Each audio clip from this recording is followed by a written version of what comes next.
Magandang araw po sa ating lahat, sa ating mga nakikinig at sa ating mga viewers. Welcome po sa isang episode na naman ng Kwentuhan Time.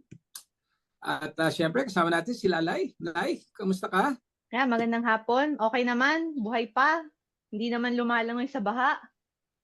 Oo, grabe tong grabe ito Literal, kami hindi namin ine-expect to sa panig ng LGU hindi namin in-expect na ganito katindi ang epekto. Of course, nakikidalamhati tayo do sa mga natamaan, no, mga nasalanta nitong itong from Crising hanggang sa naging si Dante, then si Emong, and then may habagat pa in between. Masaya ang mga estudyante yata dahil talagang halos walang pasok no? Kaya nga Oo. It's a street of suspensions.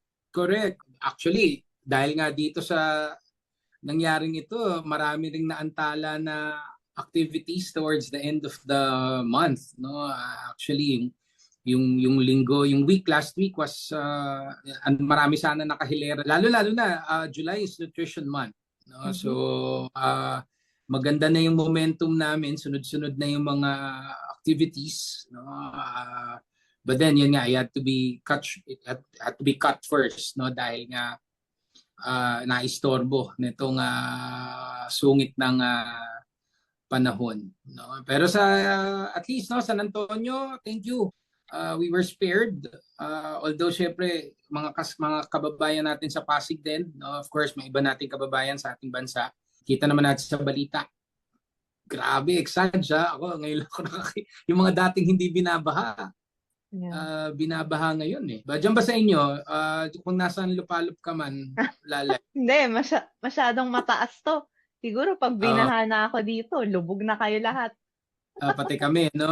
Oo. So, again, nabanggit ko na nga, Nutrition Month. Siyempre, for today's podcast, meron tayong guest, no? Na talagang naimbitahan natin. Buti nga, napagbigyan tayo, Lai. Alam ko, masyado maraming schedule ito eh.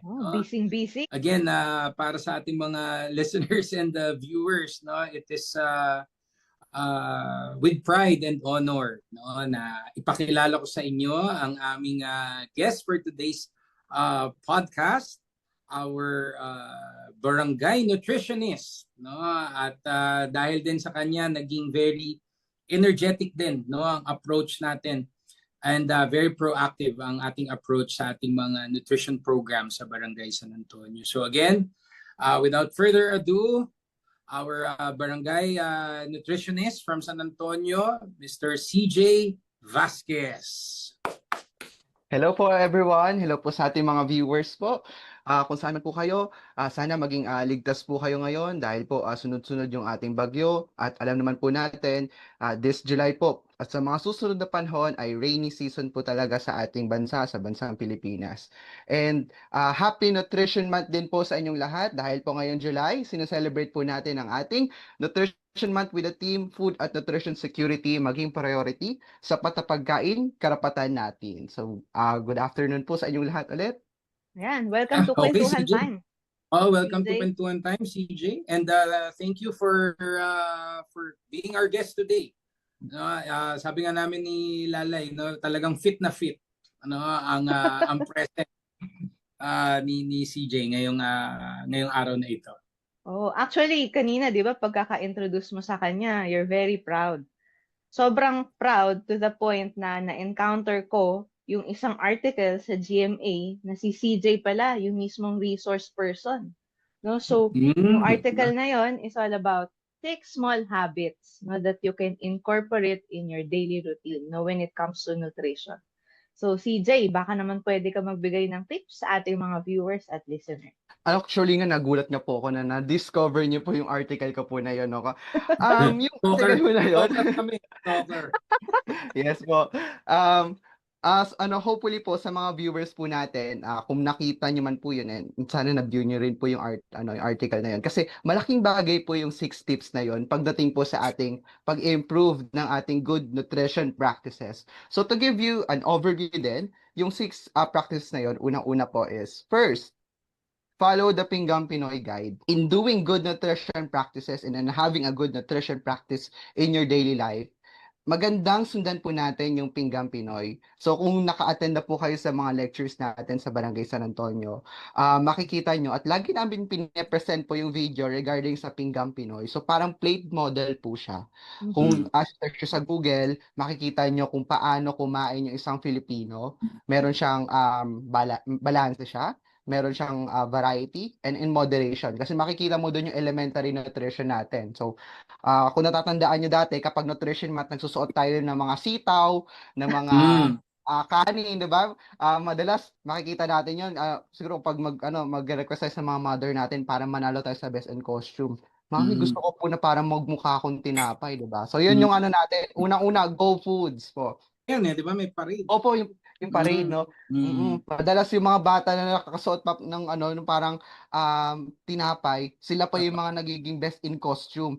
Yun. Yung Go Foods natin, ito po yung mga energy giving foods natin. So kunwari, kapag babangon tayo sa another day natin sa mga work natin sa schools, kailangan natin ng Go Foods para magkaroon tayo ng fuel sa ating pag-iisip, no? Kasi ang fuel ng brain natin is yung glucose na nanggagaling sa mga Go Foods natin. Like for example, ang pagkain natin ng rice, kamote, pati na rin po yung ating mga tinapay. Sumunod naman po yung Grow Foods, part po ng Pinggang Pinoy natin yung Grow Foods kasi kailangan natin ng protein ating daily life. Kasi yung protein na yun, nagiging parte siya ng ating mga muscles and bones para maging magkaroon tayo ng maayos na paglalakad, pati na rin sa physical activities natin. Kasi kung wala tayong muscle, mahirap yun, no? Para tayong walking skeleton.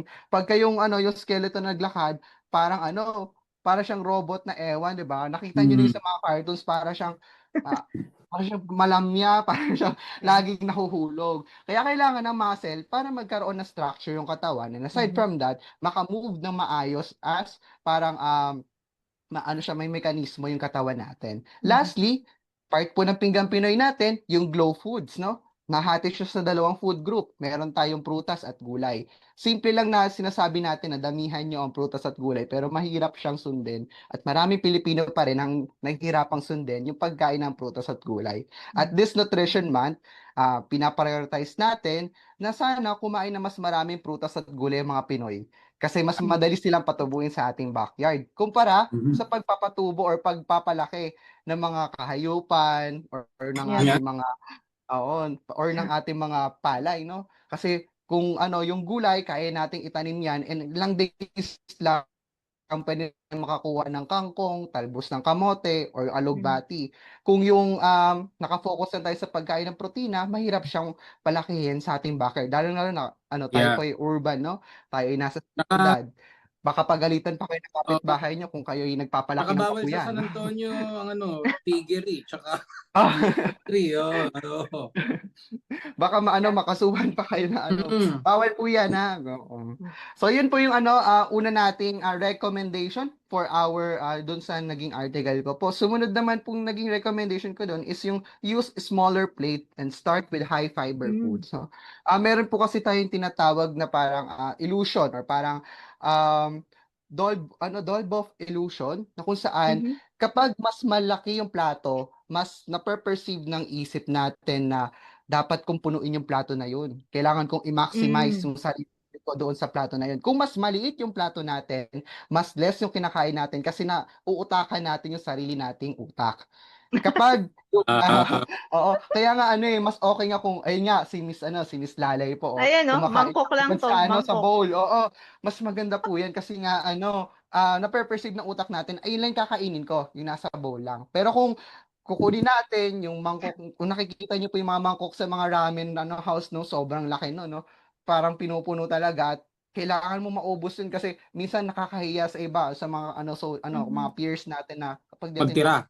Magtira yung pagkain. Kasi mga Pilipino ngayon sinasabi na, kapag hindi mo inubos yan, kawawa yung mga yung mga nagugutom.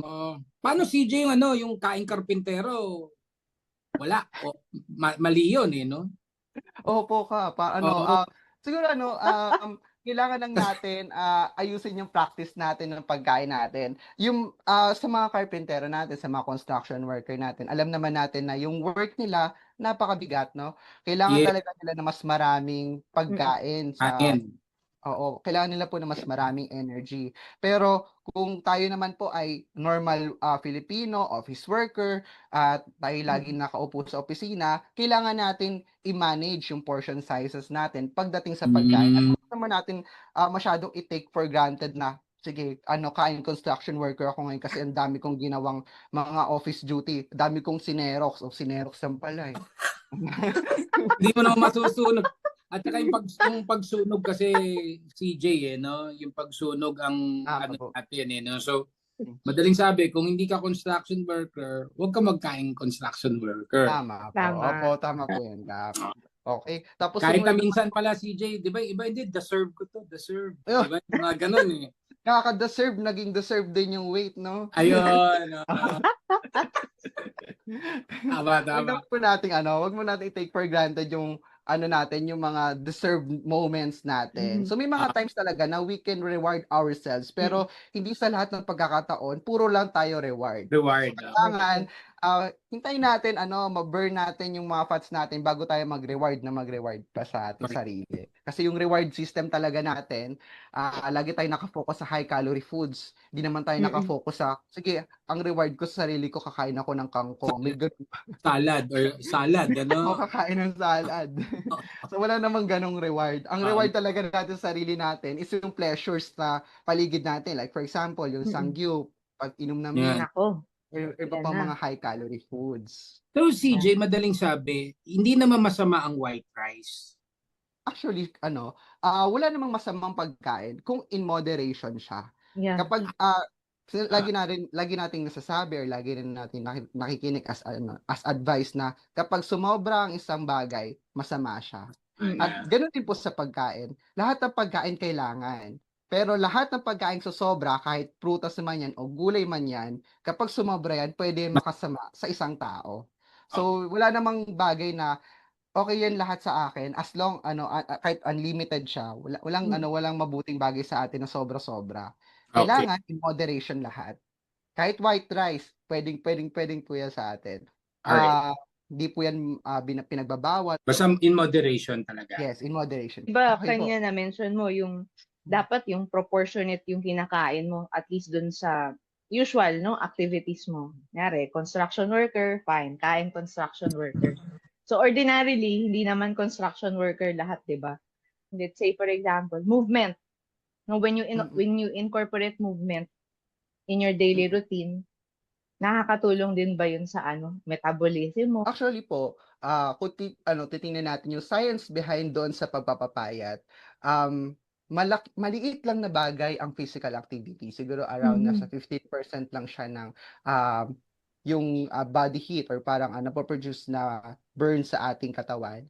Pero yung maliit na bagay na yon ay malaking difference na yon sa atin kumpara sa wala tayong gagawin or wala tayong gagawin na physical activity. Every person meron silang iba't ibang metabolismo. Wala naman pong isang one metabolism sa lahat ng mga tao. Kung babae ka, medyo mas iba yung metabolism mo sa lalaki.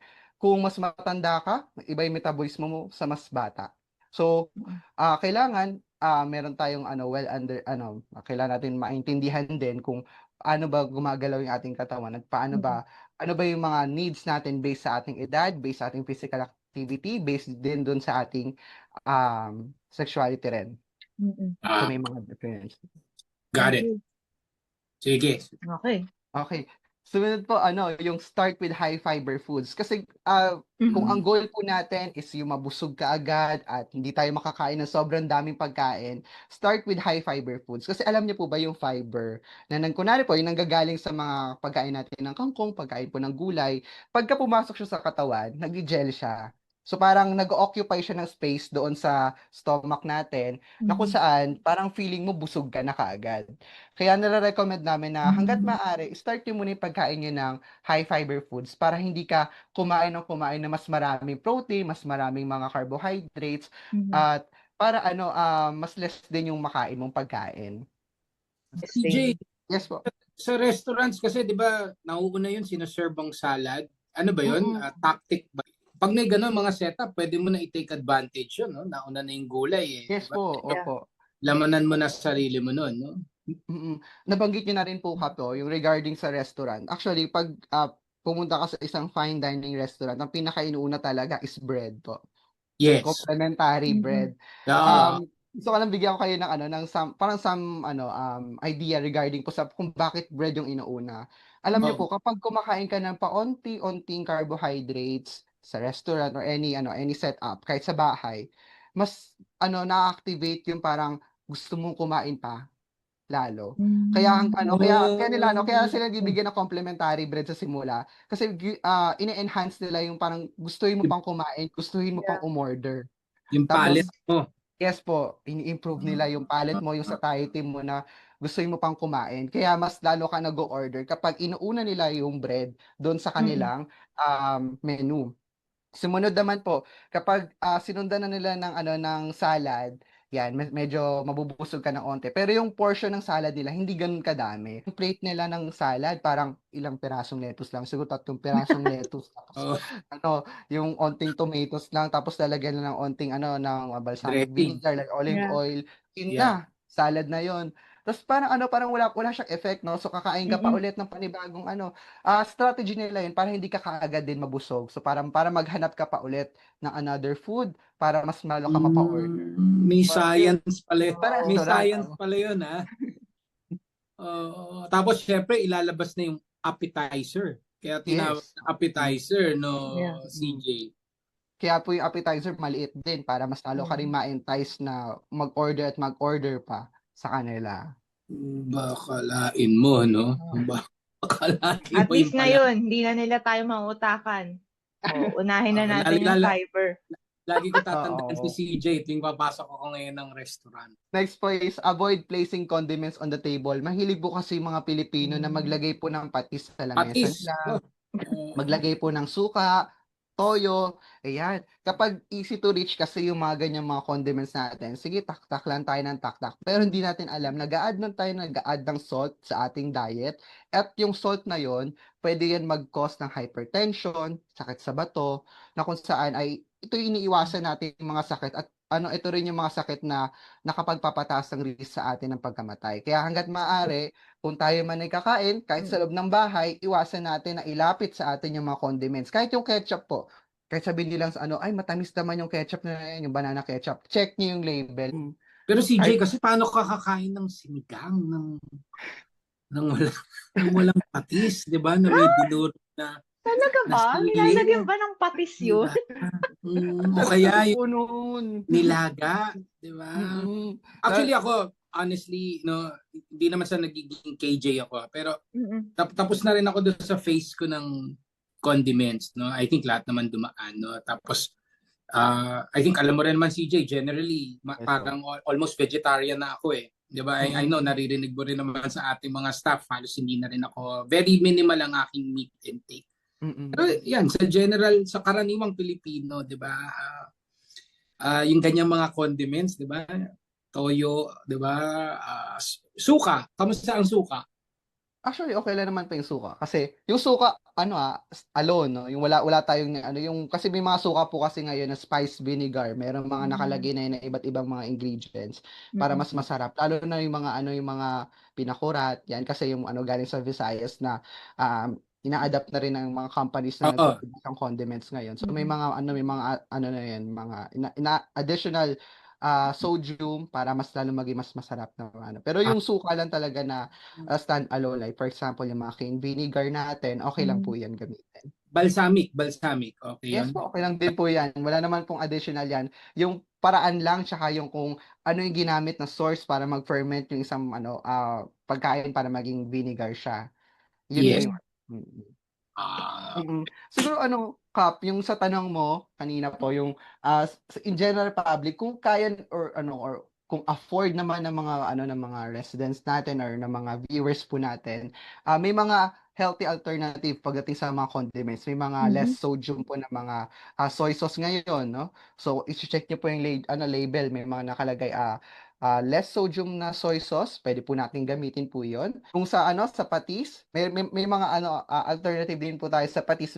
Mas okay din kung mas damihan natin yung paggamit ng herbs and spices para mas ma-enhance yung lasa ng pagkain. Kumpara doon Mm. sa nakaasa lang tayo doon sa condiments natin. Mm, Tingnan niyo po kung naglalagay yeah, kayo ng laurel, naglalagay po kayo ng mga mushroom or yeah, yeah, any yeah. po ng mga herbs and spices, mas malasa yung pagkain at ano siya no, mas kakaiba kumpara sa paglalagay lang ng asin, paglalagay lang ng Tama. patis, paglalagay lang ng toyo. Yun, Mm. kasi may mga may mga different flavors ka pang malalasahan kumpara doon sa nalalasahan mo lang na alat, tamis, yun Mm. lang. Oo nga, no? Kumbaga yung fragrant, may iba ginagawa ng fragrant yung recipe, di ba? Yung pagluto Mm-mm. para, yan, timano, hindi na kailangan ng sausawan. That's true. Rosemary, for example, pag naamoy mo siya, 'di ba? Yung Okay na herb yun. na 'yon, sarap nun eh. Mm-hmm. Next naman po is yung to incorporate fermented foods in your diet. Okay. Sinasabi nila, ba't ako kakain ng panis? Yung mga yung Oo. mga buro-buro, mga Atsara? burong Atsara ba mga yan? burong po, burong bigas Kanin? at burong Purong kanin kanin? yan. Uso yun sa Pampanga? isang Rizal. Sa Tsaka Rizal din, Mhm. Pampanga? Pampanga, ayan. Ah, Pati rin ang sa hindi. sa Pangasinan, marami po Mm. nagbuburo ng mga kanin po diyan Purong kasi kanin. Yeah. oo, paraan kasi yan po yun ng mga Filipino to preserve the food and mas ma-enhance yung pagkain ng yung experience sila ng pagkain. Mm. Kaya yung pagkain ng buro, bukod dun sa pagkakaroon ng experience sa pagkain, nakakatulong din siya, may benepisyo rin siya sa ating digestive system or sa ating gut microbiota. Yung gut Mhm. microbiota, ito po yung parang yung ating mga grupo ng mga bakterya sa ating tiyan. So kung may napanood man kayong mga advertisement sa TV, meron nakalagay na good bacteria, meron yung mga fermented foods po niyan. Kasi yung mga Ah, fermented foods natin, hindi po yan nagtataglay ng mga bad bacteria na nagko-cause ng pagkapanis or yung pagkasakit ng tiyan. Yung good bacteria na yan, nakakatulong yan para malabanan yung mga sakit sa ating sikmura tulad po ng H. pylori. Yung H. pylori po yan, nakakasakit po yan sa ating tiyan, nagko-cause po yan ng ulcer. Kaya Mm. yung pagkain ng ng mga fermented foods po, nakakatulong yan to tulong. prevent yung ating H. pylori, pati na rin po yung mga harmful substances sa ating digestive system. Ito improve din yung ating bowel movement. Kaya Movie. mas okay Mm. po So, yan. yung kimchi, kasama ba dyan? Ano? Yes po, Eating. opo. Yogurt, pwede ba Mm. rin yogurt? Kasama rin po yung yogurt, pero check the label po ng yogurt kasi may mga Yeah. yogurt po ngayon na mga nagpapanggap. Like for example po, yung sobrang tamis na mga yogurt ngayon That's na Yeah. true. nabibili That's true. natin sa mga grocery, sasabihin nila, flavored yogurt. Yeah. Ganon yung Ekis nakalagay yun, Oo. na. ekis. Oo. So, CJ, ako, sa aking daily vitamin intake, nagka-probiotics ako. Okay yun. Mm-mm. Okay lang po yun. It's the Opo. same concept nung sa Yes ferment. po. Yes po, Kap. Hinabanggit niyo na rin po yun, Kap, no? Yung probiotic po pala, magkaiba siya sa prebiotic. Kasi may dalawang klase. Probiotic po, ito po yung bacteria. Yung Okay. prebiotic na nakikita po natin, pro tsaka pre. Mm. Prebiotic, ito yung nagbibigay ng pagkain doon sa bacteria na probiotic. So, kunwari, yung pagkain ng mataas sa fiber, yun po yung prebiotic. Ang probiotic, yung bacteria strain po. Kunwari, yung Shirota strain, mga ganun po na ng bacteria. Or Sa yung Yakult. yung Sa sa Yakult. Yakult. Yan. Yun po yung Yakult probiotic yun. Mm. Pero yung kapag sinamahan nyo ng pagkain ng fiber, may prebiotic na yun. Prebiotic. Inulin po. Yan, mga fiber. Okay, CJ, thank you ha. Talagang ang dami ko natutunan ha. Oo, dito sa ating talakayan. Pero sabi ko nga, kahit na-attendan ko na yung mga ibang seminars ni CJ. Ikaw, Lai, di ba nakasilip ka na rin nung minsan? Oo, sa seniors. Yeah, oo. Magaling to si CJ talaga sa talakayan pagdating talaga sa kalusugan, no? So, anyway, kanina pa ako siguro napapansin na pasubo-subo, no? Pasalamatan ko lang yung sponsor natin for today, ang Nana's Pantry. So, ang kanilang product ay chicken adobo flakes. Diba? Okay ba to, CJ? Okay naman to, no? Chicken adobo flakes, no? Okay na okay yan po. Approve sa ito, no? Yes po. Kaysa sa beef, no? Kaysa sa beef. Yes po, mas Yan. mababa po yan sa purine kumpara po sa beef. Oh, ayun, kalaban ko yun, CJ, kasi tumataas uric ko minsan. Kaya talagang yung red meat, Mhm. iniwasan ko na rin talaga. If not in a day, wala. So ang ano ko, okay ba CJ yung choice na ano, yung chicken breast? Yes Okay. po, mas okay Yes. po siya kumpara sa ibang parte po ng manok dahil mas less po yung fat at mas less din po yung kanyang um, mga ano po, yung mga kasamaan po na pwedeng idulot Uh, sa ating katawan. Dati mahilig ako CJ sa puwet ng manok. Ay no, Ay, patay. patay. Pero oo, Parang iba pero po hindi yan. na. Oh, hindi, pass na ako ngayon. So talagang Yes. ano na ako, white meat. So Mm-mm. chicken ang aking ano. So again, thank you Nana's Pantry, Chicken Adobo Flakes. So you can find them on Facebook and Instagram, Nana's Pantry PH. So All dito lang yan, right. homegrown to, BSA. Sa BSA to, BSA product. Okay, so again, to the owners of Nana's Pantry, maraming salamat sa suporta ninyo sa Barangay San Antonio. Okay, ituloy na natin ang masarap na kwentuhan. So, ano na ba yung mga next tips natin, CJ? Okay, next tip po natin is yung eat your largest meal at lunch instead of dinner. Okay. Kasi Mm. minsan kasi talaga pagkagabi, napapasarap yung kain natin kasi nga yung celebration talaga ng mga kunwari, mga birthday, nasa Mm. gabi kasi nga tapos na ng trabaho, tapos na yung mga school, so magagather na yung family sa gabi. Pero lagi niyo pong tatandaan na kapag kakain kayo, mas okay na nasa araw yung pagkain nyo. Kasi Mm. pag nasa gabi kayo kumain, ano pa yung gagawin nyo pagkatapos yung kumain? 'Di ba? Ihiga, Matutulog syempre. na lang, no? Oo, Ihiga. Matutulog. hihiga na lang tayo. Yes. Yung calories na nakain natin, hindi na natin siya nagamit or hindi na natin siya na-burn. Kaya ang Nasusunog. mangyayari po dyan ay sisiksik sa ating katawan at magkakaroon tayo ng bagong kayakap. Ayun. Sakto. Sakto sa malamig na panahon ngayon, no? Uh, Kayakap. Pero yung kayakap natin, pang matagalan, no? Yung taba, Salbabida. yung kayakap sa atin. Salbabida, no? Oo. Oo. Kaya mahalaga na kapag kakain tayo, kumain tayo sa araw kasi nga mas magagamit natin yung calories na yon at hindi natin siya ma-store sa ating mga bellies as fat. Mm. So, ini-encourage din natin yung kainang pamilya, di ba? Yung salo-salo sa gabi. So, ano may titip natin sa mga families? Dahil syempre, sabi nila, huwag pala kumain masyado. Pero minsan, yun na lang yung bonding.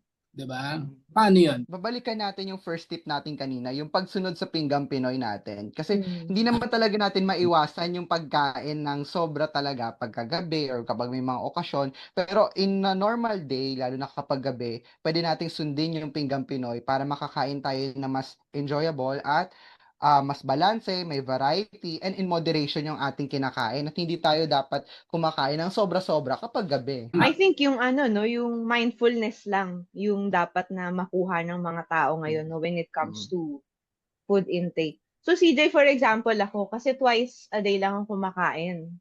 No, Mm. usually brunch. Sabi mo, di ba, yung chunk nung meal mo for a day, lunch. So, in my case, brunch ako. So, dun yung mabigat. So, I can survive the entire day with brunch. Tapos dinner, light. Tapos bigla may nagsabi sa akin, oh, so nag-IF ka ba? Which is intermittent fasting. Sabi ko, huh? I don't even know I'm doing it. No, so sabi ko, ano ba yun? Hindi ko nga alam yun. So ano, siguro CJ, pwede mo kaming, I don't know, no, bigyan, enlighten. Ano ba yung mga ganong modes ng eating? Ano ba yung pros and cons nun? Mm. Okey po. Pagdating po dun sa mga types of diet po na yan, kung bakit po ba namin ano masyadong, dine-debunk or parang, ayaw na Mm-mm. ayaw po namin pagdating sa intermittent fasting. Kasi may mga unaware po talaga na nag-i-intermittent fasting na kung saan, ito lang ang intermittent fasting po kasi parang sa isang araw, dito lang ako parang may window na May kung saan window. kain ka Mm-mm. lang 'no. Yung sa window na pagkain na yun, ang ginagawa nila kumakain sila ng kahit anong pagkain.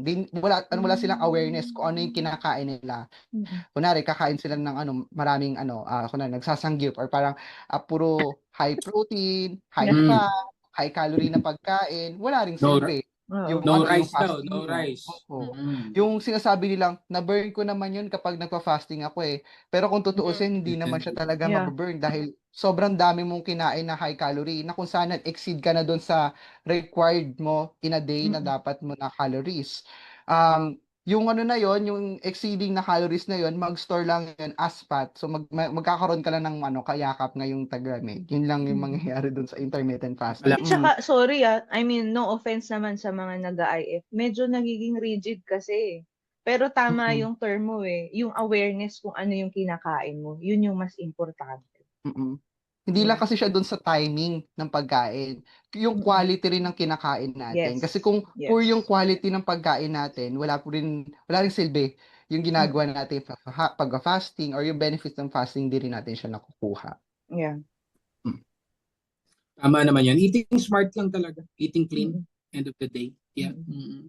Although, CJ, ako nag-switch na ako ng rice. Hindi na talaga ako nag-white rice. Brown rice talaga ako or red. Maybe Yeah. because magmula din nung nag-hit ako ng line of 4, yung metabolism ko din siguro medyo bumagal. Parang mas mabilis ako lumaki pagka hindi ako masyadong conscious sa kinds of food. So, okay naman yun. Okay naman yun, CJ, sa'yo. Opo, okay naman po yun. Oo.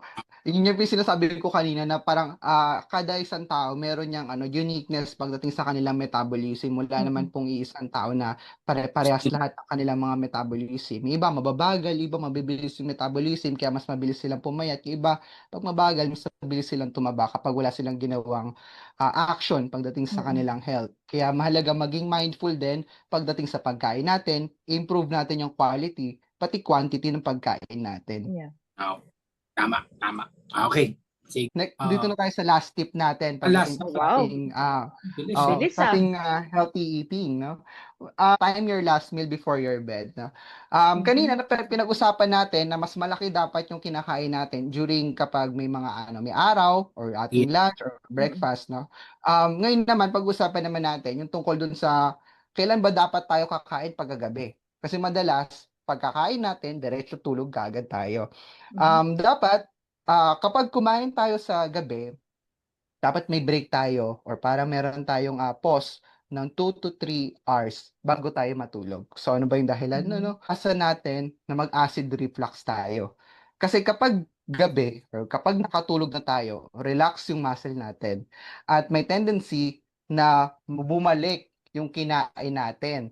Yan, pupunta dito sa ating lalamunan or Yeah. sa dapat hindi puntahan. Yung acid kasi na nandoon sa stomach natin, kapag umakyat yan at napunta yan po doon sa ibang parte ng digestive system, hindi sanay sila doon sa taas or sa tapang ng acid ng ating stomach. Pwedeng masira yung stomach lining, yung lining ng esophagus, na kung saan pwedeng mag-cause ng ulcer. So, hanggat maaari, iwasan natin yung pagkain natin tuwing gabi tapos biglang matutulog ka agad tayo para maiwasan din natin yung acid reflux. Medyo masakit yung acid reflux kasi para siyang heartburn, no? Pero hindi po siya related sa puso. Kasi yung esophagus kasi natin, malapit siya sa puso. Kaya parang akala natin yung puso yung sumasakit sa atin. Actually, yung esophagus yung sumasakit sa atin kasi nga nababanat yung mga muscle dahil merong acid na nag-exist po doon sa area niya. So, ibig sabihin, CJ, kung huli kong kain alas 8, kailangan 11 pa ako matulog. Most likely. Kung pwede, mga ganun po or mga 10 o'clock kayo matutulog, no? Para at least okay na yung natin, yung pagkain natin, may baba na natin sa kagad. Yeah, ako CJ, 10 o'clock talaga ako matulog every day. So, ako naman talagang 6 or 7 ang latest ko na intake. Heavy, heavy. Oo. Yan, much better po yun kumpara doon sa kung kakain tayo ng alas 8, matutulog tayo ng alas 9. Na-experience yun na ba yun? Parang kapag ganun yung nangyari, parang kinabukasan, parang busog ka pa rin. Parang nag-stay pa rin yung pagkain dito. Oo, parang ano ba nangyari sa akin? Parang Actually, nalalasa ko pa rin yung bulalo. ako nararanasan ko yan, CJ, pag yung meals ko the day before ay maraming karne.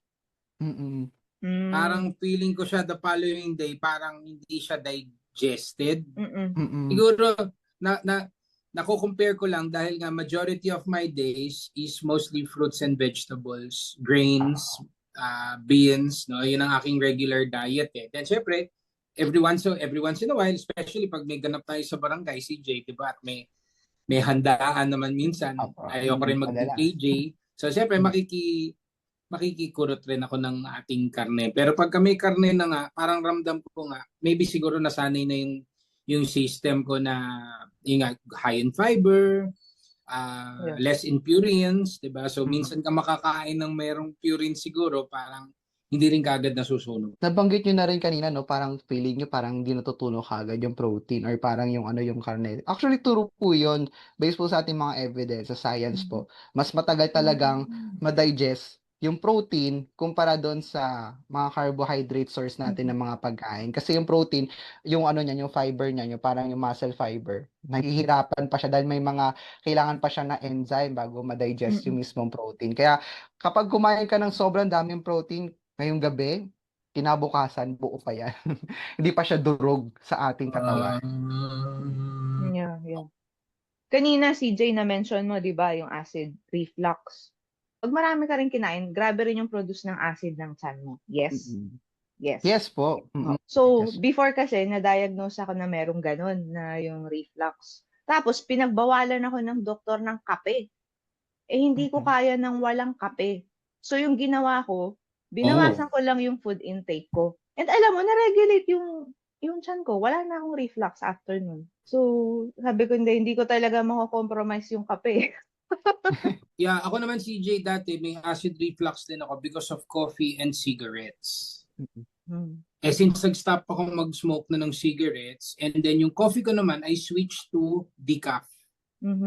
Dahil nga gusto ko alalayan yung aking blood pressure naman and heart rate. No? So, kasi hindi ko rin maiwanan ng kape. So, nag-switch naman ako to decaf. So, thankfully, no more acid reflux for me. Yeah. And yun, yung BP ko is much more regulated now. Nice. So, okay ba yun? Tama yun, yung mga, may kinalaman yung mga switches namin na ginawa ni Lalay sa kumbaga pagkawala ng acid reflux. Yes po. Pagdating po dun sa coffee, since nabanggit ko na rin, no, general recommendation talaga pag may acid reflux ng isang tao, binabawasan natin yung mga high acid foods natin. Example na lang dyan yung coffee. Pero kung kaya naman natin i-manage din yung ating pagkain, kasi alam naman po natin na kapag sobrang daming kinakain natin, mas maraming acid na lalabas sa ating katawan, mas okay din yun na pwede natin gawin as alternative. Pero meron pa tayong pwedeng gawing alternative pagdating sa kape para mas mapababa yung yung acidity niya kasi normally talaga ang kape mataas po sa acid. So may mga low acid naman na coffee na variant. So check ko lang din yung label ng mga coffee sa grocery kung low acid siya para mas maiwasan din natin yung acid reflux. Kasi kung papansinin niyo, kapag uminom kayo ng iced Americano or any coffee na wala talagang halong gatas or any asukal, malalasahan niyo yung medyo may pagkamaasim, Yes. may iba naman parang tama lang yung lasa. Kaya ako rin kapag nagkakape rin po ako, lagi kong pinipili yung iced Americano or anything na wala talagang halo para Tama yan. ma-identify ko yung flavor ng kape kung Okay. acid ba niya or parang tama lang yung lasa niya or ganun, mga ganun po yung Yeah, tama yun. I think mas healthy talaga na black coffee na lang eh. Hindi yung malagay ka ng creamer or whatsoever, ganyan-ganyan. So since ayun nga, hindi ko ma-compromise yung kape, all the more na mas inaral ko yung kape. So I learned na the darker the roast, the less acidity. Kaya Tandaan natin, no, 3 hours before sleeping. 2 to 3 hours. 2 to 3 hours. 2 to 3 hours. Kailangan nakatapos ka na sa iyong hapunan. No? So mapunta naman tayo sa nabanggit na natin kanina, itong kalamidad na dumating sa atin, no? So anong mga nutrition tips ang ating pwede namang i-share, no? Again, meron tayong mga kababayan na nasa evacuation centers. There are some also that were stuck at home, no? Dahil hindi man binaha yung kanilang bahay, yung mga nakakausap ko iba, pero yung lahat ng daanan palabas sa bahay nila ay baha din. So they stuck sila at home, no? So sa mga ganitong mga panahon, no, anong masasuggest natin, mabibigay nating tips. Dahil definitely, this is not the last na makakaranas tayo ng malakas na bagyo, ng habagat. Pero what would be nice to share, no, sa ating mga viewers, sa mga listeners natin para healthy pa rin kahit na tayo ay nasa panahon ng kalamidad. Okay. So, gusto ko lang din muna pong idugtong yung Nutrition Month team natin ngayon diyan kasi nga mahalagang bagay po na maintindihan natin na kapag food at nutrition secured ang community, may stability. Meaning po, pagka dumating Mhm. yung mga ganitong kalamidad, hindi natin alalahanin kung tayo ba ay magugutom or meron bang mga chances na hindi tayo makakakain.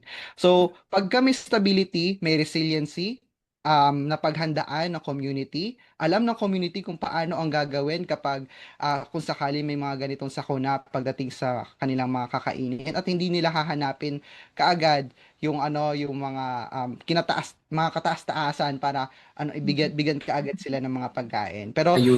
in times of this Ayuda. calamity as individual, as a family po, may mga go bag tayo na tinatawag po na Mhm. dinistribute ng ating city government. Kailangan Correct. lang natin mag-incorporate doon ng pagkain tsaka ng tubig. So kung ano ba yung mga pagkain po? Unang-una, kapag sa first first day tsaka second day na nasa evacuation area tayo pagka nag-evacuate, mag-incorporate tayo doon ng high caloric na pagkain. Mhm. Kasi kapag stress po ang tao, mas kailangan niya ng energy, mas Mhm. kailangan niya ng fuel sa kanyang katawan. So, kailangan niya ng mga high carbohydrate rich na pagkain, mataas sa protina, tsaka mataas din rin sa fat. Pero always choose po doon sa kung ano yung dapat yung mga ilalagay natin. Wag po sobra-sobra, wag rin namang kulang yung ating kakainin. Kaya madalas pong nire-recommend nila, ilagay sa go bag po natin yung canned foods. Ilagay daw po sa Mhm. go bag natin yung mga crackers. Kasi mataas sa protein, mataas sa carbohydrate, na kapag dumating yung emergency, kapag nag-evacuate, in 2 days, meron tayong makakain na high calorie para hindi po tayo, yung ano natin, yung energy na nawawala dahil sa stress ay Mhm. nare-replace din kaagad siya. And then, additionally, mag-add din po tayo ng mga tubig dahil kapag nasa evacuation center, sobrang limited ng tubig. So, sobrang stress natin kapag panay tayo ihi, nawawala yung tubig sa Oh, ating katawan dahil sa kakaakyat baba, kailangan natin replace yon ng tubig na malinis. so may Kaya, ganito ka, may ganito ka baon. yes po, opo, lagi dapat may tumbler or kung yung Oo. kung buong family kayo, bumili na kayo ng galon. Yung Yung mga asul, blue, yes po, yung asul na galon. yung may Para gripo. Oo, para ready kayo pagdating ng emergency. Pwedeng i-stock sa bahay po 'yan and then papalitan Mhm. every year. As ano 5 po, gallons naman yun. 5 gallons yun eh, di ba? opo, 'yun po. Yeah. Ah, para rin lagi tayong ready kapag may emergency. Kapag umabot na tayo ng 3 days to 5 days sa evacuation center, dapat ano na 'yan, may quality na yung kinakain natin. Dapat may pagka-nutritious na 'yan, meaning dapat may nasasamahan na 'yan ng gulay. Kaya ang concern na 'yan ay doon na sa camp manager or doon na po sa mismo Yeah. evacuation center. Hindi na po 'yan masyado nagiging alalahanin ng family kasi nga wala Mhm. na nga silang pera or para Yeah. iba natatangay na yung pera nila or hindi na rin nila napaghandaan yung pangmatagalan na concern. Si CJ, di ba sa delata, di ba mataas din sa sodium? Ano Yes. masasuggest mo na delata? For example, kahit wag tayong magsabi ng brand para Mm. Mhm. makasabihin meron tayong ini-endorse, di ba? Ano lang, para lang ako may idea din, halimbawa. Mhm. Pwede natin yung chicken adobo flakes ka. Siyempre. Sama natin po yan. Ang ating sponsor. Gusto ko to si CJ talaga. So yung Ah, ano po, pagdating naman kasi sa emergency, hindi naman po natin inaalala kung mataas po ba sa sodium yung ating mga pagkain. Dahil nga ang gusto natin Hmm. is to provide po the immediate need ng ating Mm. katawan na high calorie na pagkain. Kung sakali may mga stressor talaga sa environment natin na ah, sobra-sobra nakapag-stress sa katawan Mm. natin na kunwari pagbubuhat ng mga gamit or iba pa. Pero pagtikas, kung no? meron po tayo mga family members na may na hypertensive na bawal talaga yung mga maalat na pagkain sa kanila, pwede tayong pumili po ng ng mga delata na less in sodium. So may So, mga makikita naman kayo ng mga delata na nakalagay sa label nila, less sodium, less mm, salt or less fat. So example dyan yung mga meatloaf, no? Pati na rin yung mga sardines din na sardines in can na less salt or flakes in water or flakes in oil. Mga ganun. Yun. Kaya natin ma-identify din Interesting. yung mga ganon. Yes. So talagang ang magandang suggestion din natin, no, lalo pagka nag-iipon kayo ng mga dilata or any food for that matter, is magbasa talaga ng label, no, CJ. Yeah. Oo. Nagkakagulatan dun. Actually, may natutunan nga ako lalay kay CJ in one of his seminars, na yung mga diet soda pala, or zero na soda, oo nga, wala nga sugar, pero pakataas naman daw sa soju. Di ba, CJ? Kaya always mindful po sa mga iniinom natin. Kahit sinasabi po nila na less fat po yan. Lalo na sa mga less fat po na mga pagkain. Kasi sa Amerika na uso po yan, mga less fat na pagkain. Lagi niyo po check yung label, mataas po sa sugar yan. Kasi ang fat sa pagkain ay background pagkain para sila po yung magkaroon ng lasa or palate po. Kapag nawala yung fat doon sa isang pagkain, nawawala yung lasa. Kaya tinataasan nila yung asukal or yung sodium sa pagkain para mas lalo siyang maging malasa. Humabol. Sa mga diet, yes po, para humabol. Sa mga diet soda naman po na walang asukal, since nakaasa po siya doon sa carbonation para magkaroon po ng texture yung pag-inom po natin, mas mataas yung sodium carbonate po. Bicarbonate po doon sa soda para mas ma-feel po yung satisfaction pagdating po sa pag-inom. Kaya mas mataas po yung sodium niya kumpara po sa mga sa mga ano niya po, no, sa mga counterpart niya po na na normal po na soda. So ano mas okay, CJ? Tubig. Kung ang concern po natin, tubig po talaga. Oo. Pero, tubig talaga pinaka natin. Pero kung syempre, may mga times talaga na gusto natin na uminom ng soda, kung concern naman natin is yung asukal natin sa katawan, pwede naman tayong uminom ng diet soda. Basta wag lang po araw-arawin din. Kasi nga lahat po ng sobra nakakasama talaga sa katawan. Kaso kasi minsan, CJ, pag nasimulan mo ng isang araw, di ba, parang tutuloy-tuloy you crave for it. So pag minsan sinasabi ko rin sa tao, pag natigil mo na, kumari, huwag mo nang balikan. Diba? Correct po. Oo, diba? Okay, talagang tikim lang, pero hindi na yung uubos ka ng isang lata. Recap na lang natin, no? Yung mga tips para sa ating mga viewers and listeners. So, ano yung unang tip? Sige nga, mag-review nga tayo. Number 1 tip? Pinggang Pinoy. Yes! Galing talaga. No? Ano yung, well, not in chronological order. Ang isa pa naalala ko, ang galing yung mga condiments. Yan. Dalawa na yan. Tapos, yung hapunan bago matulog, kailangan medyo may space. Yes. Hindi yung kaagad kain tulog kaagad. Yeah. Tapos, fermented food. Ayan, fermented food. 4. Ano yan? Prebiotics and probiotics. Diba? Yes. Para gut health. Tapos yung heartiest meal during lunchtime. Yes. Lunchtime. May nakakalimutan pa kami, CJ, no? Meron pa po, isa. Patay. Yung sa sa plate. Use smaller plates po. Ayun. Tama. Use smaller plates. Kasi sanay kami na maliit. Siguro hindi ganito na sunod tong Flip na lang. Yan, use tama. Plates. Pero disiplina pa rin doon sa smaller plate, 'di ba, CJ? Smaller plate. Gabundok pala. Tapos hindi balik ka rin ng balik. 'di ba? Tama, so, tama. That's all na for our Nutrition Month edition of Kwentuhan Time. So, Lai, any words pa? So syempre, nagpapasalamat tayo kay CJ at sa lahat ng mga viewers and listeners natin for today's episode. Huwag niyo po sana kalimutan mag-subscribe sa aming podcast, Kwentuhan Time. You can find us on YouTube and Spotify.